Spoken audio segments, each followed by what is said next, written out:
Si les Spartiates sont encore célèbres aujourd'hui, ce n'est pas seulement à cause de leur bataille, c'est surtout à cause de leur mentalité. Une mentalité construite autour de règles simples, mais extrêmement puissantes. Ces règles formaient le caractère des guerriers et transformaient des hommes ordinaires en soldats capables d'affronter presque n'importe quelle situation. Ces règles peuvent sembler anciennes, mais en réalité, elles restent incroyablement utiles aujourd'hui, parce que la nature humaine n'a pas changé. Les peurs existent toujours, les défis existent toujours, et la nécessité de développer un esprit fort existe toujours. Voici les 7 lois fondamentales qui guidaient la vie des Spartiates. Première loi, chercher la difficulté. Dans la mentalité spartiate, la difficulté n'était pas quelque chose à éviter. C'était quelque chose à rechercher. Les Spartiates comprenaient que les épreuves sont les outils qui forgent le caractère. Un homme qui vit toujours dans le confort devient fragile, mais un homme qui affronte régulièrement des défis devient résistant.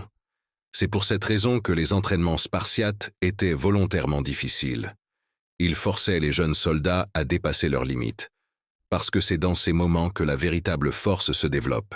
Chaque fois qu'une personne choisit la facilité, elle affaiblit sa discipline. Mais chaque fois qu'elle choisit un défi, elle renforce son caractère. Deuxième loi, contrôler ses émotions. Les Spartiates savaient qu'un guerrier dominé par ses émotions devient dangereux, mais surtout pour lui-même. La colère peut provoquer des erreurs. La peur peut paralyser. C'est pour cette raison que les guerriers apprenaient à garder leur calme. Sur un champ de bataille, un esprit calme peut faire la différence entre la victoire et la défaite. Troisième loi, la discipline quotidienne. Les Spartiates savaient que la grandeur ne vient pas d'un moment spectaculaire. Elle vient de la répétition. Chaque jour, les guerriers s'entraînaient, encore et encore. Les mêmes exercices, les mêmes mouvements, les mêmes efforts. Cette répétition constante transformait leurs actions en réflexes. Avec le temps, la discipline devenait une seconde nature. Quatrième loi, la solidarité. Contrairement à ce que certains pensent, la force spartiate ne reposait pas seulement sur l'individu, elle reposait sur le groupe. Chaque soldat savait que sa sécurité dépendait également de celle de ses camarades. Cette solidarité créait une confiance extrêmement forte. Dans la formation de combat appelée phalange, chaque guerrier protégeait son voisin.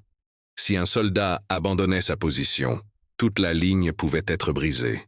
Cinquième loi, le silence et l'observation. Les Spartiates étaient célèbres pour leurs paroles courtes. Ils parlaient peu, mais ils observaient beaucoup. Un homme qui parle trop écoute rarement, mais un homme silencieux remarque des détails que les autres ignorent. Sixième loi, accepter la peur.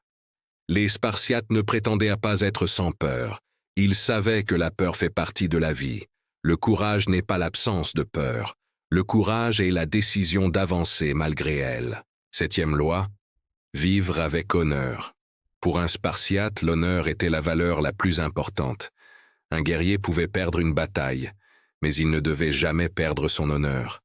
Cette idée créait un sens profond de responsabilité. Les Spartiates ne sont pas devenus célèbres parce qu'ils étaient les plus nombreux. Ils sont devenus célèbres parce qu'ils étaient les plus disciplinés. Leur force ne venait pas seulement de leurs armes. Elle venait de leur mentalité. Une mentalité construite autour de la discipline et du courage. Et même si des milliers d'années se sont écoulées, ces principes restent toujours valables. Chaque homme doit un jour faire face à ses propres batailles. Va-t-il fuir ses batailles? Ou devenir le guerrier de sa propre vie?